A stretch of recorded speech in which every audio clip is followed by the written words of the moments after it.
Shalom a todos, que o Eterno possa abençoar a vida de todos os nossos irmãos e irmãs que estão ouvindo este shiur.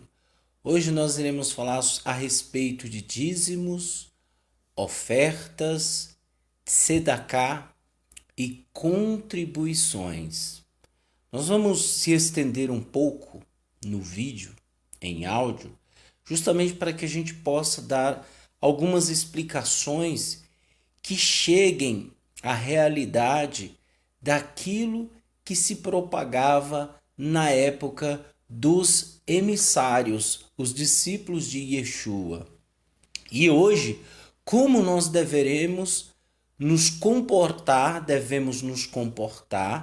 para que possamos agir da mesma maneira que os Talmidim, os discípulos de Yeshua, faziam.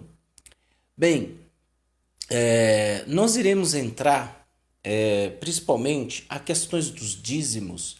Nós devemos entender que os dízimos eram 3 tipos de dízimo que se dava no templo, na época do templo. Veja, o Eterno ele não precisa que ninguém dê nada para ele, porque ele é dono de tudo. O Eterno não precisa. Você pode ajuntar todos os ouros, joias preciosas, diamante que existe nesse mundo. Você pode juntar e oferecer ao Eterno. Foi ele que criou. Então, para ele não importa o tamanho de coisas que você possa oferecê-lo. Você nunca irá surpreender o Eterno com presentes.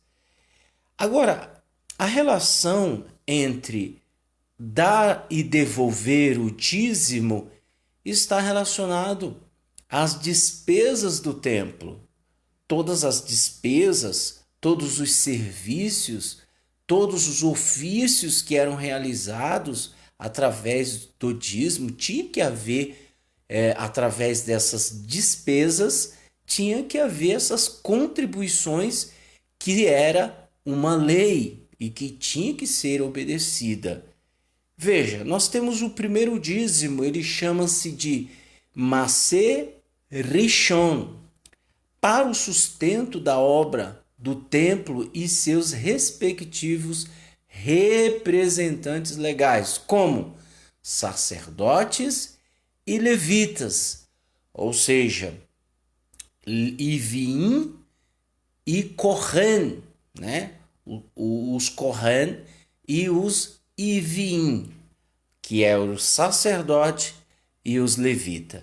Isso está em Barnaba, Números, capítulo 18, versículo 21. E em Malaquias, capítulo 3, versículo 10. Atualmente, as igrejas gostam de Malaquias, capítulo 3 e capítulo 10. Porém, aquele dízimo que está se referindo lá em Malaquias, capítulo 3 e versículo 10, não tem nada a ver com igreja. Aquele dízimo a qual o profeta está se referindo é em questões dos dízimos que eram apresentados lá no templo, na época, no primeiro templo. Veja, aí nós temos o segundo dízimo, que é Maser Sheni, né? Que é o dízimo para o próprio dizimista, para ser usado nas celebrações perante o Eterno, preferencialmente com a família nas festas sagradas do Eterno, as santas convocações. Aonde está escrito isso? Em Levítico, capítulo 23, versículo 1 e 2. Devarim, que é Deuteronômio, capítulo 14, versículo 22 ao 23. E Levítico, que é Vaikra, capítulo 23, do 1 ao 2. Você pode ler e você vai testificar que realmente ali está falando para que, veja, a pessoa ela não tinha condições de ir para as festas, porque era muito longe. Então o Eterno disse: olha, por causa da distância, você pega a sua 10ª parte, converta ela em dinheiro, e aí você gasta, faça uma festa, um banquete com seus parentes e festejem ali para o Eterno. Então, hoje, já que a igreja, o cristianismo, eles aplicam o dízimo na igreja, eles deveriam também dar os dízimos para as pessoas, né? Mas isso não ocorre, nós sabemos disso. O terceiro lugar é o dízimo Masé Ani, que significa que era o sustento para o sustento dos pobres, necessitados e menos favorecidos. No caso, os órfãos, as viúvas e os estrangeiros pobres. Deuteronômio, que é Devarim, capítulo 26, do 12 e 13. Veja, eu citei 3 dízimos. Vou repetir. Masé Rishon, Masé Seni e Masé Ani, que é o sustento para dar para os pobres e os necessitados, principalmente órfãos e viúvas e o estrangeiro. Veja, uma outra coisa, a igreja atual hoje não faz, né, uma separação de dízimos para essas pessoas, né? Não faz. São raras exceções, né, que as igrejas ajudam pessoas, são muito raras. Agora, outras igrejas, que a maioria não estão nem aí para ninguém, mas gosta do dízimo como nunca.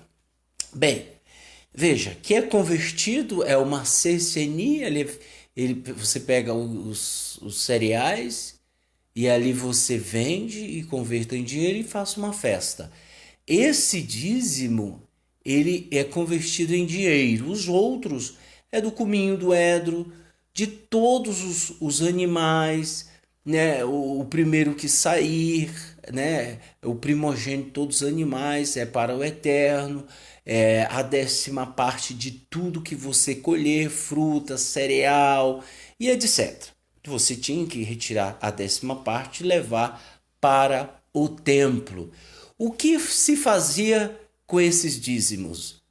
Eles convertiam, em algumas situações, convertiam em dinheiro para comprar algum tipo de algum objeto para beneficiar o templo, né? E também eles separavam e, primeiramente, quem recebia o dízimo eram os levitas, era o sacerdote. Por quê? Porque eles é que desempenhavam todo o serviço do templo.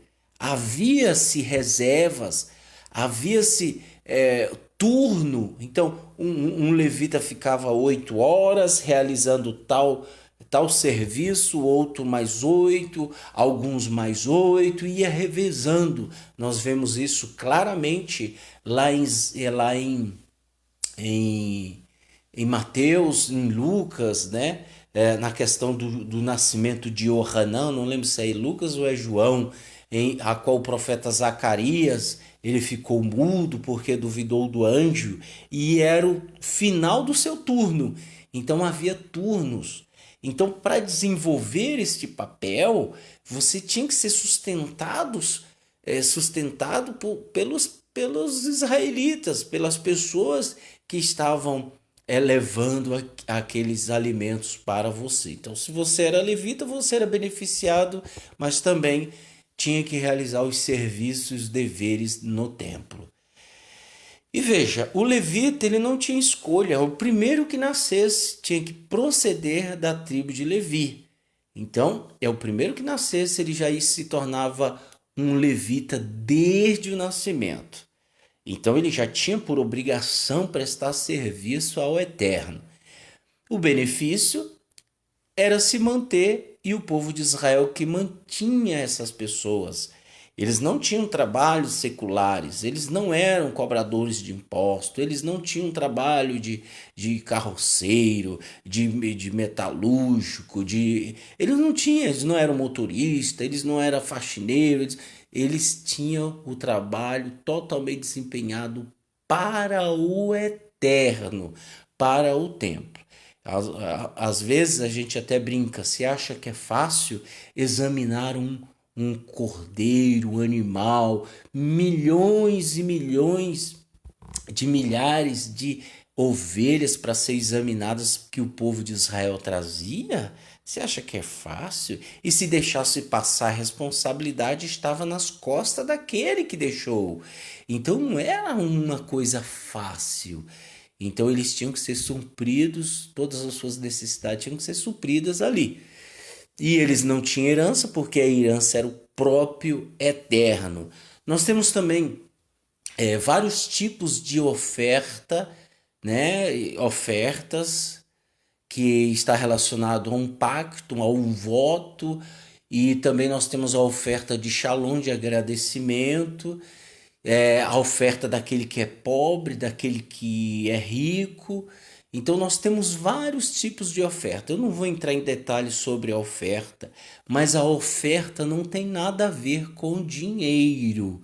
Ela não tem nada a ver, embora havia sim uma contagem, se eu não me engano, de um censo, a qual as pessoas davam uma moeda, né? Uma moeda representando um dia de trabalho, um ano, não sei, eu acho que é mais ou menos isso. E esse é o único momento aonde esse dinheiro era dado para o templo, então os levitas convertiam ele em alimentos e etc. Mas as pessoas davam voluntariamente e também oferta pela culpa. Se a pessoa era culpada de um pecado, ela tinha que oferecer de acordo com o pecado dela e de acordo com o sacrifício. Se a pessoa era pobre demais, ela oferecia 2 rolinhas. Se ela tinha mais condição, ela oferecia um touro, um bode, um cabrito, um carneiro. Então, e assim seguia esse ritual, né, de purificação de pecados, né, através do sacrifício. Vejam só. Então, aí nós chegamos agora na época que estamos vivendo hoje, que é o século 21. E aí, como nós vamos proceder nessa questão de dízimos? Veja, o cristianismo, ele surgiu justamente para romantizar e para distorcer a palavra do Eterno. Veja só, da mesma forma como a igreja romana fez com o Shabat, ela pegou o princípio da santificação do sétimo dia ao Eterno, dá uma nova conotação e a transforma no Santo Domingo, dia santificado dos cristãos. Assim, agindo da mesma forma, a ICEAR agiu com o dízimo, que é uma mitzvah da Torá. Roma tira o dízimo de seu próprio contexto da Torá, dá uma nova conotação e cria o sistema de dízimos cristão, que é este seguido atualmente por todas as instituições religiosas cobrando dízimo. Eis aqui a lei do dízimo instituída como a doutrina católica expressa na catequese, o catecismo católico da doutrina cristã. Fé católica, diz a igreja, nossa igreja, os mandamentos da igreja, os 5 preceitos importantes da igreja. O 5º mandamento, pagar dízimo conforme o costume. O 5º mandamento da igreja prescreve e adverte que os fiéis cristãos batizados em Cristo também são responsáveis e provedores da construção do reino eterno aqui na terra, providenciando os meios materiais com as ofertas ou dízimos, a fim de prover o sustento, o salário daqueles que lhe anunciam o evangelho do reino, ou seja, dos pastores eclesiásticos responsáveis pela salvação das almas e edificação do reino do eterno aqui na terra, pois o operário merece o seu sustento. Mateus 10:10. Manter, construir ou conservar o templo erguido em honra ao eterno, assim como auxiliar a instituição religiosa católica através dos seminários na formação de sacerdotes para prestarem serviço ao eterno e ao seu povo. A anesse é grande, mas operários são pouco. Pedi, pois, ao Senhor da messe que envie operários para a sua messe. Mateus 9:35. Catolicismo da doutrina cristã disponível. www.nossa-senhora-do-carmo.com.br. Então você pode acessar esse site lá da Igreja Católica. Veja, não existe mandamento para nenhuma outra doutrina do dízimo, para nenhuma outra doutrina. O dízimo ele é referência ao templo de Israel, que é o Beit Hamikdash. Então todos os requisitos dos dízimos eram-se oferecidos no Beit Hamikdash. Não existe aplicação de dízimo em nenhum outro tipo de sistema, exceto o Beit Hamikdash. Não existe. E é por isso que as igrejas evangélicas, desconhecendo desta lei católica, desconhecendo também dos mandamentos da Torá, eles copiam o que a Igreja Católica já tinha e já estava apregoando. Por isso que a Igreja Católica é a mãe de todos do cristianismo. Não tem como. Então não existe a pregação ou a propagação do dízimo em outra instituição, exceto o templo, o Beit Hamikdash. Não existe. Agora, vejam só. Aí você me pergunta, mas Gleidson, como é que vai manter a igreja? Como que vai manter? Calma, nós vamos chegar lá. Veja, agora nós entramos e adentramos ali quando Yeshua ele é assunto aos céus e os discípulos começam a cuidar da comunidade. Em nenhum momento você vai ver Paulo ou Tiago, Jacó, você não vai ver Lucas, Mateus, você não vai ver nenhum dos discípulos, Kefa, Pedro, você não vai ver eles dizendo para levar o dízimo à sinagoga. Em nenhum momento você pode revirar a Brit Hadashah, o Novo Testamento, do avesso, você não vai achar. Não vai achar. O que você vai achar? Você vai achar contribuições. Então veja só, vamos ler para que a gente possa entender. Lá em segunda, deixa eu ver aqui só um minuto.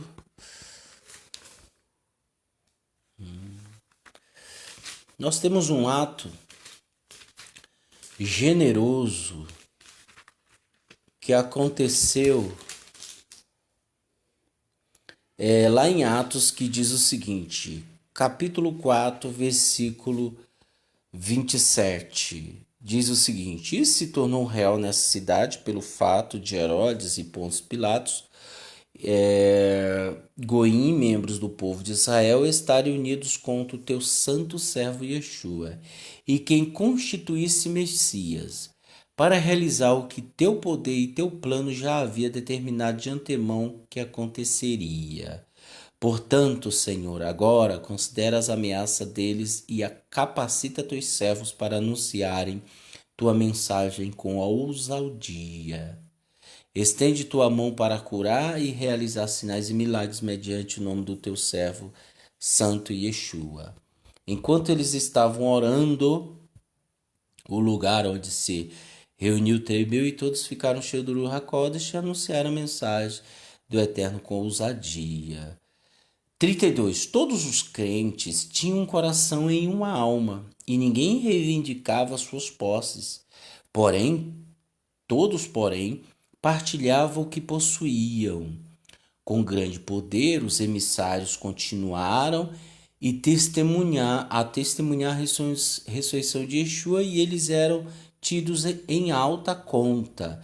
Nenhum deles era pobre, porque os proprietários das terras ou casas as vendiam e entregavam o valor correspondente aos emissários para fazer a distribuição a cada um de acordo com sua necessidade.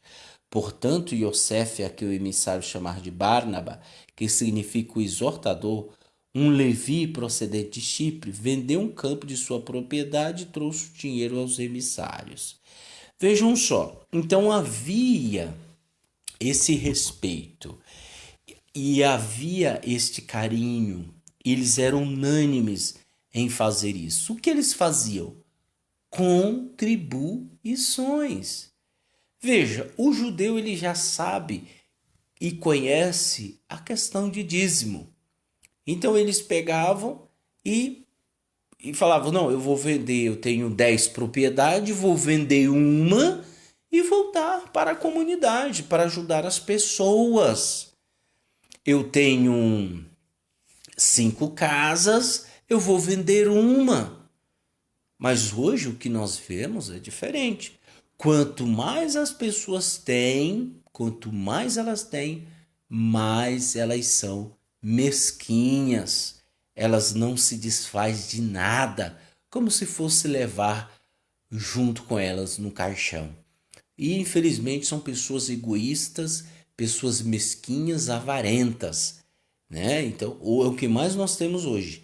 Essas pessoas, como conhecia, né? E o templo naquela época já estava corrompido, já estava para se desfazer através dos romanos. Os romanos já estava para destruir. Isso aconteceu no ano 70. E aí nós vemos aqui uma questão nobre, e eles vendiam as suas casas e entregavam o valor correspondente aos emissários. Então, veja, havia essa disponibilidade de sedacar, de ajudar. Mas você não vai ver em nenhum momento, ninguém dando dízimo. Por quê? Porque as pessoas que estavam buscando o Eterno já não eram capazes de levar seu dízimo ao templo, porque eles já estavam vendo que o templo estava corrompido, que o templo já estava totalmente virando uma aberração. Tanto é que veio sinais, veio coisas assustadoras em forma, né, de expulsando os judeus, expulsando o povo que realmente estava ali. O Eterno destruiu, foi pisado por Roma, né? E o Eterno está certíssimo em fazer isso, porque ele já tinha falado que ele não moraria em lugar nenhum aqui nessa terra, se é o extrato dos pés dele.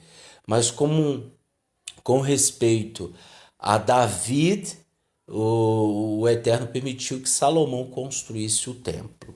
Tá, e agora nós vamos ler uma parte que diz o seguinte, capítulo 9 de 2 Coríntios diz o seguinte, eis um ponto, ele diz o seguinte, não há necessidade de que eu lhe escreva sobre a oferta para o povo do Eterno.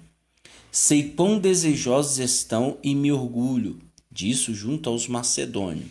Digo-lhes, a Caia está pronta desde o ano passado.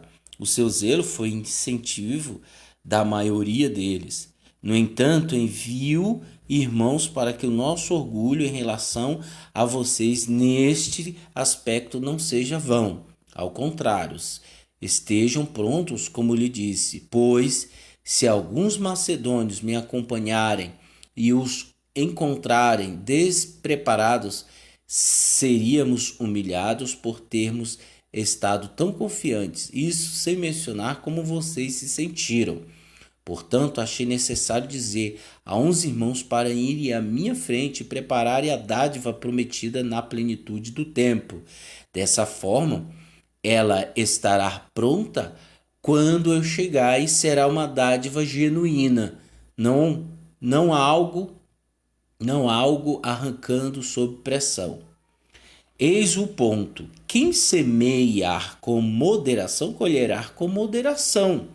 Cada pessoa deve contribuir com o que decidiu no coração, não de má vontade e nem sobre compulsão, porque o Eterno ama quem contribui com alegria. Além disso, o Eterno é capaz de provê-los com toda a dádiva graciosa e abundância, para que sempre e de toda forma vocês tenham as próprias necessidades supridas e sejam capazes de contribuir abundantemente por toda a boa obra, como diz o Taná.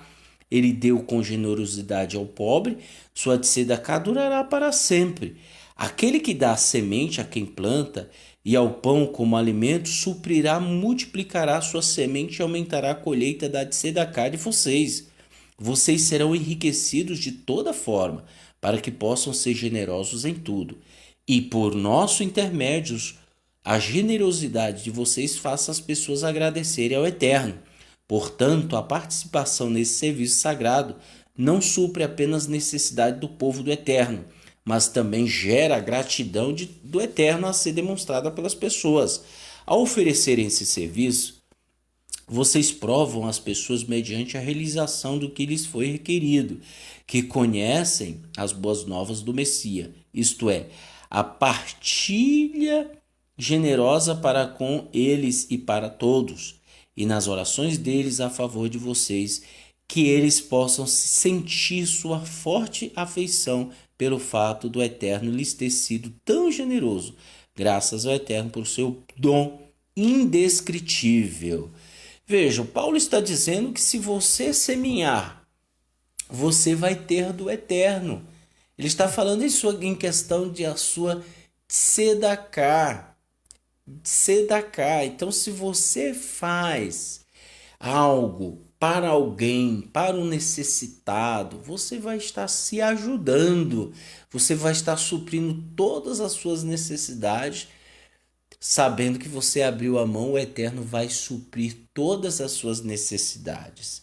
Agora, se você faz parte de uma comunidade judaica, de uma comunidade do judaísmo nazareno, você tem o dever de dar a sua contribuição, não de má vontade, mas entendendo essa espiritualidade de dádiva em sua tzedaká, sabendo que isso não é dízimo, sabendo que isso não é oferta, sabendo que é contribuições, que atende o nome, a nomenclatura de oferta também. Mas oferta, temos que saber que era de várias outras coisas e não de dinheiro. Então, falamos contribuições para que possamos entender. Então, você tem o dever de ajudar essas pessoas, ajudar a comunidade. Aí você diz, Gleitz, mas o pastor ou o líder daquela comunidade, ele não trabalha, ele depende. Aí é que você tem o dever mesmo de ajudar aquela pessoa. Aí é que você tem que abrir mão.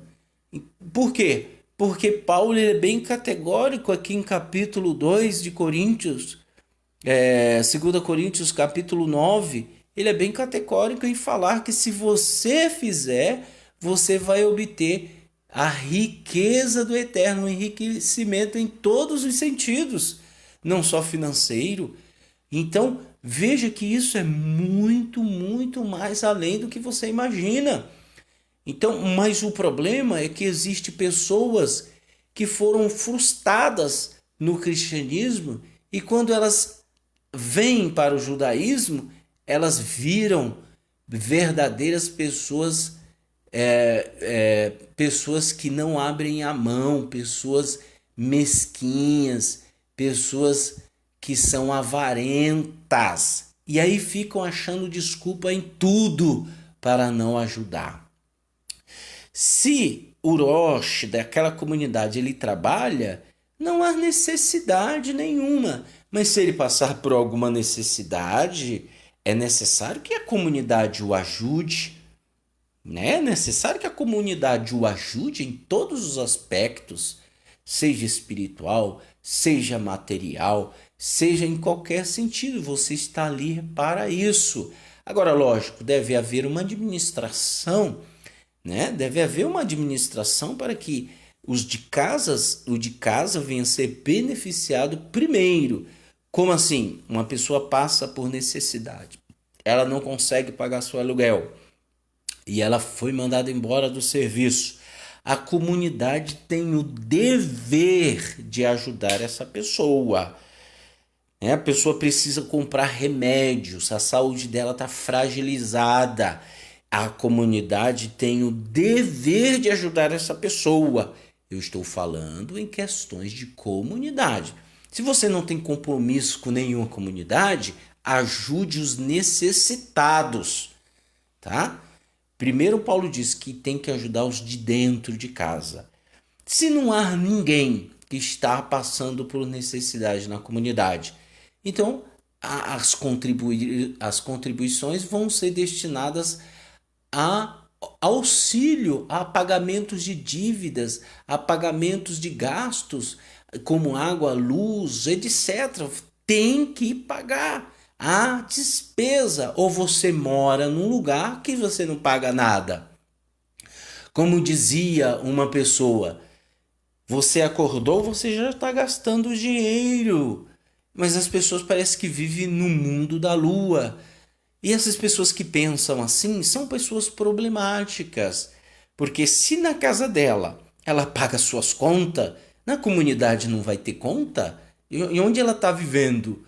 No fantástico mundo de Bob? Ou ela está no país, no paraíso da Alice no País das Maravilhas? Ela tá vivendo ali, é? Não, nós temos gastos e muitos, né? Se aquela pessoa, o Rosh, ele depende da comunidade. Por quê? Porque ele estuda, ele dá o sustento para sua família, ele faz isso. Então as contribuições é justamente para isso. E eu não vejo nenhum problema relacionado a isso. O que ocorre hoje é, os pastores enriquecerem. O que não pode é o Rosh daquela comunidade ter um carro melhor do que o do membro da sua comunidade. Um exemplo, o membro da comunidade tem o Onix e o Rosh tem uma Mercedes? Não. Então aí já está errado. Não somos a favor de enriquecimento. O Rosh ele tem que ter uma qualidade de vida instável. Ele tem que estar no equilíbrio. Ele não pode passar necessidade. Porque ele estuda as revelações que o Eterno nos concede para ensinar as pessoas a terem vida, a ajudar os seus filhos no conhecimento. São gerações que vão partir dali. Então, aquele Rosh, ele tem responsabilidade sobre essas vidas, né? Mas o que nós temos hoje são as aberrações da internet de pessoas que querem combater tudo sem ao menos estudar, sem ao menos entender do assunto. O que ocorre hoje, repito, nas igrejas evangélicas são um enriquecimento. Isso é errado. Eu não vejo nenhum problema de uma igreja pegar e ajudar os seus membros, como nós temos visto algumas, na sua minoria, algumas constroem até casas para os seus membros. Mas a gente não vê isso. em todas. A maioria estão pervertidas, enriquecimento ilícito, né? Pastores, líderes, grandes líderes evangélicos aí andando de jato, né? Andando de avião, andando, comprando o melhor carro, enquanto um membro da sua igreja anda de ônibus. Então, isto está errado. Você pode me criticar, você tem toda a razão, mas em questão da Bíblia, da ética e da moral e do princípio, você que é assim está errado, ou pessoas que agem assim está errado. Então, nós temos aqui Paulo falando a respeito disso. E nós temos um outro versículo que diz o seguinte: ou teria o pecado, em 2 Coríntios capítulo 11, versículo 7, diz o seguinte: ou teria eu pecado a humilhar-me para que vocês fossem exaltados, anunciando-lhes as boas novas do Eterno sem cobrar nada? Roubei outras congregações ao aceitar-lhes o sustento, a fim de servir a vocês? E quando estava com vocês e passei por necessidade, nunca fui um peso para ninguém. Minhas necessidades foram supridas pelos irmãos provenientes da Macedônia. Nunca me tornei um peso para vocês, nem serei. Então aqui mostra claramente que em algumas comunidades ele era um peso, e em outras ele não era um peso. Em algumas ele abre mão de receber ajuda, de receber dinheiro para comprar uma passagem de navio, porque tinha, ou você acha que é tudo de graça, né? Por isso que eu digo, você está vivendo no mundo da lua ou vivendo na terra? Né? Você que gosta de criticar tudo, você que vive numa vida boa e aí não quer que as pessoas que verdadeiramente falam das boas novas e que dependem somente disso não venham receber nada. Você que é contra, e Paulo está confirmando, o que vale é o que Paulo falou ou o que você é contra? Então vamos ser sucintos, vamos ser verdadeiros. A questão é que Paulo, ele algumas vezes, em algumas comunidades que eram problemáticas, né, ele ir para lá era um peso.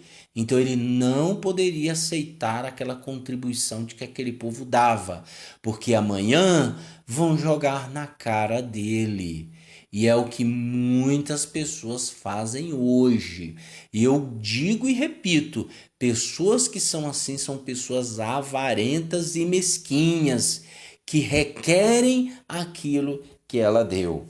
Então, são pessoas que não querem ver a harmonia de ninguém, são pessoas que não querem ver a mudança das outras pessoas. Então, ela tenta de todas as formas atrapalhar o crescimento de algo que é legítimo, algo que vai trazer benefício espiritual para a vida daquela pessoa. Então é necessário, é necessário. Temos um outro versículo que diz o seguinte, deixa eu achar aqui. Eu marquei. Eu estou usando a tradução da Bíblia Judaica de David Stan. Ele disse assim, ó: não repreenda de forma áspera o homem idoso, mas converse com ele como se fosse seu pai.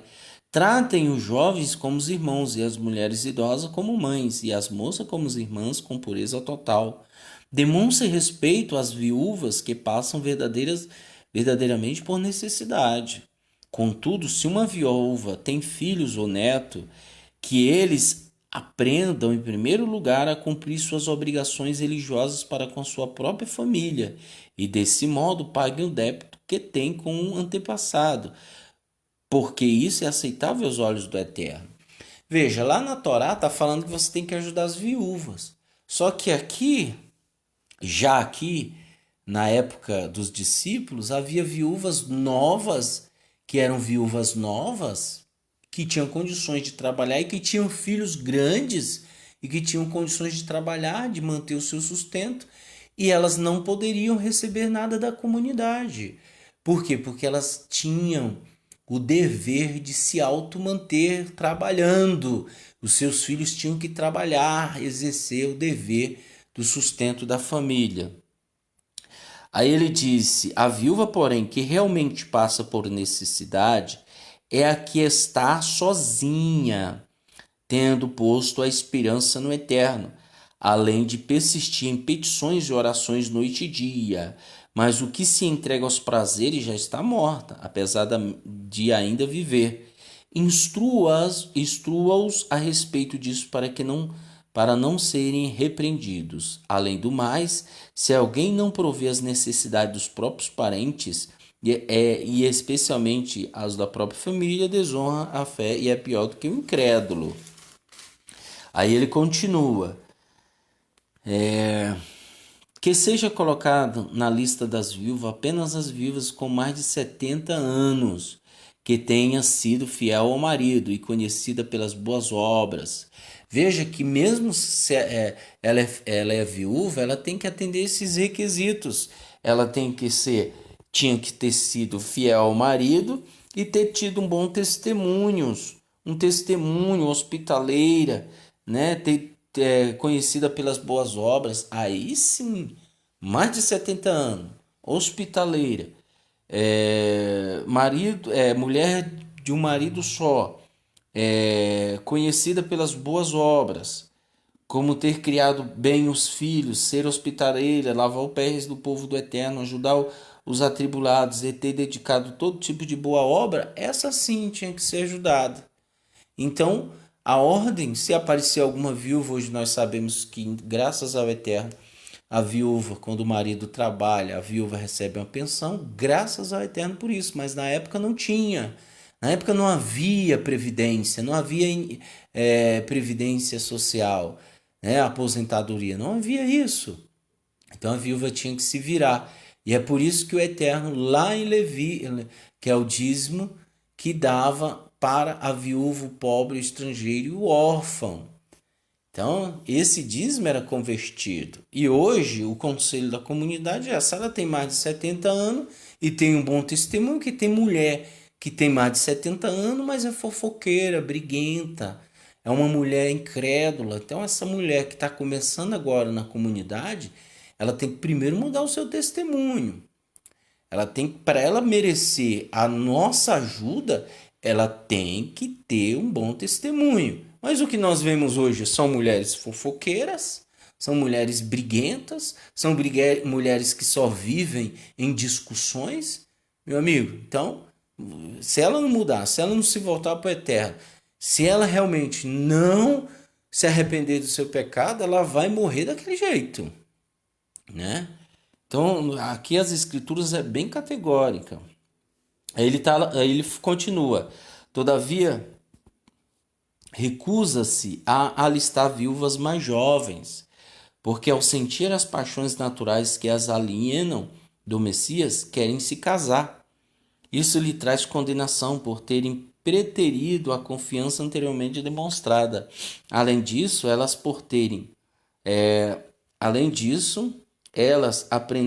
aprendem a ficar ociosas, indo de casa em casa e não só ociosas, mas também fofoqueiras e bisbilhoteiras, falando o que não devem. Portanto, é melhor que as viúvas mais jovens se casem, tenham filho, cuide da casa, a fim de não darem ao oponentes nenhum motivo para nos caluniar.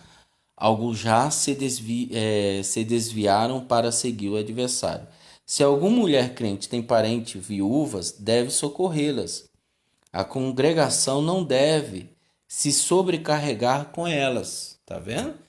Se alguma parente, a pessoa pertence à comunidade, se ela tem uma parente que não vem na comunidade, essa pessoa tem que ajudar essa viúva, tá?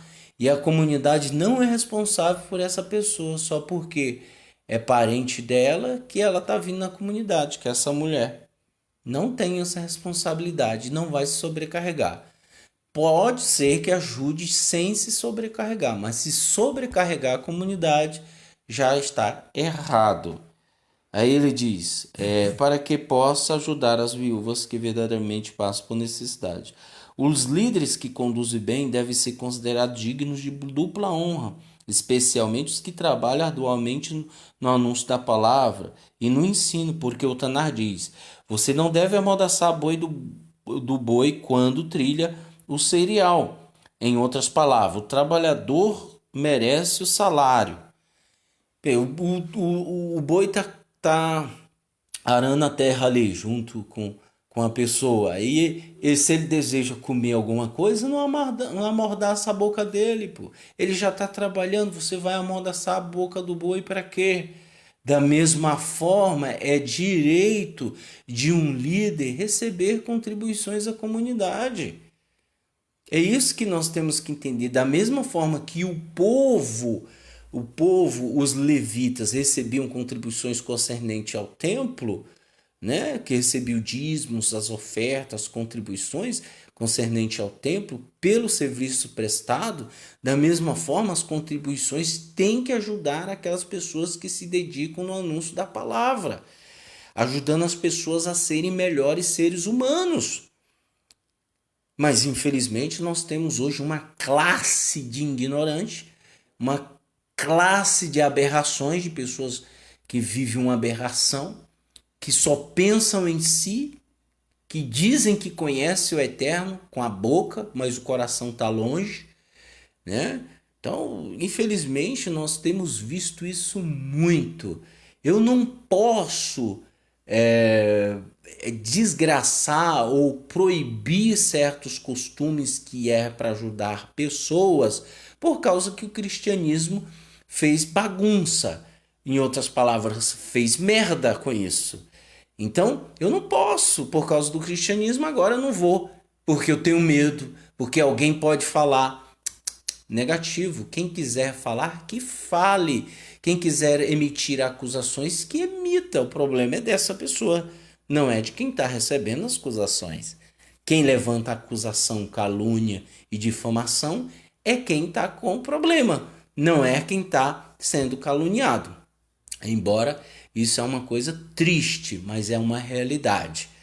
Então, não existe isso, pessoal, tá? Então é dever um líder ou pessoas que estão em uma comunidade serem ajudadas pelas contribuições.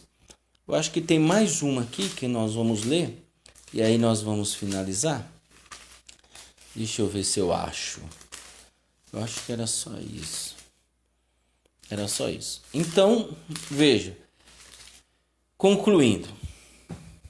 Então eu fiz uma explanação, né, para que você entenda, Veja, dízimo era relacionado ao templo. Nós não pedimos dízimo na comunidade. Nós orientamos. Existem pessoas que, como já chegaram para mim, disseram: eu gostaria de dar meu dízimo, porque eu fui acostumado na igreja e gostaria de fazer isso. Veja, se ela quiser fazer, ela faça por livre e espontânea vontade, mas ela tem que entender que aquilo não é uma ordenança que o Eterno deu para uma comunidade, levar o dízimo à comunidade. Não é, tá? Ela tem que entender que é uma contribuição. E é uma ordenança do Eterno? Não, não é uma ordenança, mas foi convertido pelos emissários para justamente porque eles entenderam que havia uma necessidade. No Eterno não mandou ninguém abrir nenhuma comunidade. O Eterno não mandou ninguém levantar nenhuma sinagoga. Mas eles entenderam, assim como havia escolas de profetas no Velho Testamento, em 2 Reis, você vai ver que há escolas de profetas, e para manter aquela escola você precisava de verba, precisava de recursos. E esses recursos vinham das pessoas que ajudavam. E aí foi se estabelecendo as sinagogas, comunidades que hoje existem. Uma sinagoga, tem sinagogas que eles atribuem o dízimo, como eu já disse em alguns vídeos. Mas eles explicam claramente que essa forma de dízimo não existe. Mas você pode converter o dízimo em dinheiro como contribuição de tzedakah para a sinagoga. Eles falam isso, eles fazem isso. E eu não posso ser contra. Eu vou dizer, não pode. Que é isso? Quem sou eu? Quem paga as contas é o rabino.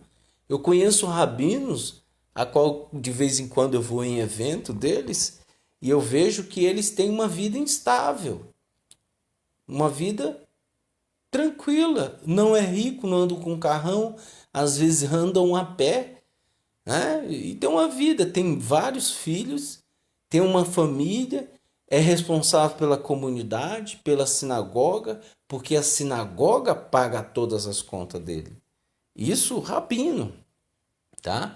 E ele é dedicado para a comunidade. Ele tem um tempo para ajudar as pessoas que estão com dúvidas, né? Existem coisas aí cabeludas que você é responsável por elas, tá? Então, tudo que é se falado, as pessoas praticam.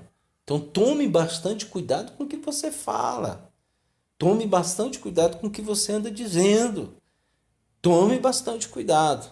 Então, nós fizemos uma explanação aí das escrituras, né? E sobre dízimo, ofertas, tzedakah, justamente para a gente entender esse parâmetro, tá? Então, eu acho que a gente foi bem categórico em expressar o que realmente vigora. É o óbvio. O óbvio está aí e é preciso enxergar nele essência, princípio, respeito, porque senão você não vai ajudar ninguém. E outra coisa, as pessoas elas têm que ter responsabilidades através de uma comunidade. Elas têm que se comprometer com a comunidade. Elas têm que se dedicar à comunidade para ajudar em tudo. Está escrito que se o judeu ele tem parte conosco, ele nos ajuda nos conceitos espirituais, nós, gentios, que fomos dispersos, temos o dever de ajudá-los financeiramente. Então, você que está aí, que é mesquinho, e é por isso que a sua vida não vai para frente. É por isso que você vive se lascando.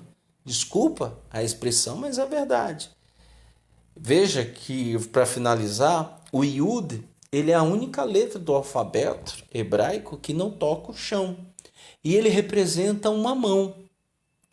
E o número 10. Se nós estendermos a mão, você vai ver 5 dedos numa e 5 dedos na outra, totalizando o número 10. Se o Yud é uma mão, significa que a Tzedakah é um ato de justiça. É um ato de justiça. Ou seja, eu estou dando, eu estou plantando e vou colher. O objetivo é o amor e não a cobiça.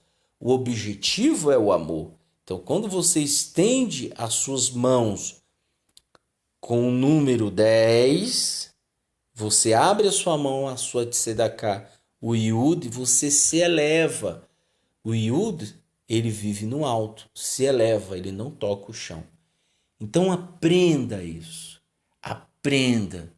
E que o Eterno abençoe vocês grandiosamente, grandiosamente. E se inscrevam no nosso canal para que você esteja por dentro de tudo, né? Que o Eterno abençoe a todos. Em nome de Yeshua Mashiach. Amém.